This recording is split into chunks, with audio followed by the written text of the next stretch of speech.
বিরুদ্ধে ক্ষোভ। তৃণমূল বিধায়ক অরূপ রায়ের নামে পোস্টার, অরূপ রায়কে বেঈমান গদ্দার বলে পোস্টার। সেই পোস্টার আপনাদেরকে দেখাচ্ছি, যেখানে তৃণমূল বিধায়ক অরূপ রায়ের নামে পোস্টার পড়েছে। পোস্টারে লেখা রয়েছে বেঈমান গদ্দার। আমাদের প্রতিনিধি প্রসেনজিৎ ঠিক কি ছবি তুলে ধরেছেন দেখাই। 15 বছর ধরে দুর্নীতি করে এসেছে অরূপ রায়, এলাকার বিধায়ক। তিনি তার নামে ইতিমধ্যেই পোস্টার পড়েছে এবং গলায় জুতোর মালা। দেখতেই পাওয়া যাচ্ছে যে বিভিন্ন জায়গায় যে দিদির সঙ্গে দুর্নীতি, চুরি, খুন সহ একাধিক কাজের সঙ্গে লিপ্ত হয়েছিলেন এই অরূপ রায়। তাই অরূপ রায়ের বিরুদ্ধে এবারেও পড়লো পোস্টার। কারা ফেললো? নাকি তৃণমূল কংগ্রেসেরই যারা পুরাতন সৈনিক তারাই ফেলেছে এই পোস্টার। এমনটাই লেখা রয়েছে, আমরা দিদির সৈনিক।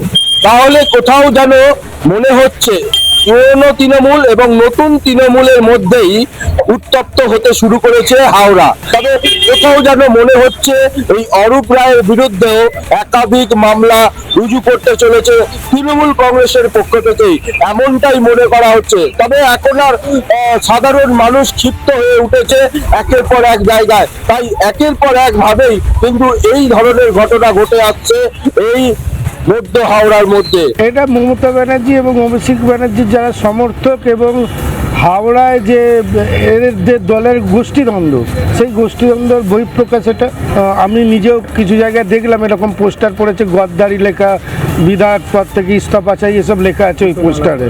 জুতোর মালাও পরানো আছে ছবিতে।